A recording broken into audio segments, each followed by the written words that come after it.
There's an old Latin formula from an old Dominican, Blessed Louis of Granada. He said, all meditation has three elements: consideration, application, resolution. Consideration means you enter the mystery with love. Let's take the Annunciation. Some people are going to be able to close their eyes and picture Gabriel coming down and speaking to Our Lady. Others couldn't do that for their mother's life. They just don't have that gift, but they're going to lock on full of grace, or they're going to lock on, be it done to me according to your word.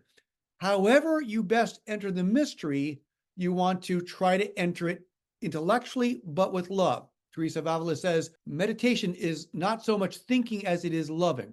Number two is application. What does that mystery have to do with me? Teresa of Avila also warns against her nuns thinking about holy things and not applying to themselves. It's like bees stealing honey, she says. So you think about the mystery, you say, what does that have to do with me? And then three is resolution.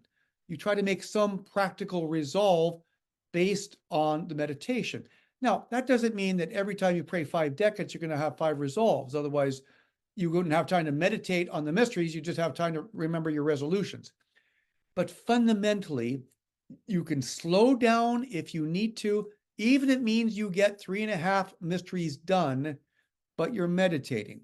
Now, I'm not encouraging not praying the 5 decades. Quite frankly, I'll be honest with you. I think in the past, it might have been optional. I think right now, it's a necessity for spiritual protection.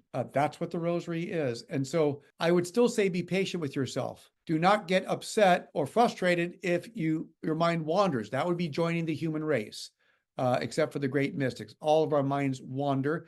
And I would dare say, if you start by announcing the mystery and give it some pondering, you still should allow yourself a little freedom. So is it a terrible thing in the middle of your rosary if you're thinking about, your sister who's depressed? No, that's not a terrible thing. Perhaps you're called to pray for her.